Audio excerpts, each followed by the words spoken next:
Radhika merchant Anant Ambani పెళ్లి వివాహంలో కొన్ని విభేదాలైతే చోటు చేసుకున్నాయి. అయితే ఈషా అంబానీ పెట్టుకున్న ఈ నెక్లెస్ తయారు చేయడానికి దాదాపుగా 4000 గంటల సమయం పట్టింది. అయితే ఈ డిజైన్‌ని మొదట సెలెక్ట్ చేసేటప్పుడు ఈషా అంబానీ కోసమని నీతా అంబానీ దీన్ని ప్రత్యేకంగా సెలెక్ట్ చేశారు. కాకపోతే ఇక్కడ జరిగిందేంటంటే మొదటగా దీన్ని రాధిక కోసం నీతా అంబానీ అనుకున్నారు. కానీ రాధిక తన తల్లివి, తన అక్కవి, అలాగే వాళ్ళ అమ్మమ్మవి, వాళ్ళకి సంబంధించిన కుటుంబ సభ్యుల నగలు పెట్టుకోవడానికి ఇష్టపడ్డారు. కానీ రాధిక అదే సమయంలో తన తల్లికి ఇటువంటి డిజైన్ నెక్లెస్‌ని గిఫ్ట్‌గా ఇద్దామనుకున్నారు. కానీ అదే సమయంలో నీతా అంబానీ తన కూతురు ఈషా కోసం ఆ నెక్లెస్‌ని నేను డిజైన్ చేయిస్తానని చెప్పడంతో కొద్దిగా హర్ట్ అయింది రాధిక.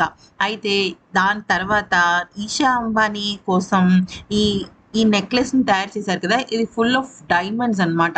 ఈ డై ఇది ఎన్ని వందల కోట్ల ఖరీదంటే దాదాపుగా 200,00,00,000 రూపాయల ఖరీదు.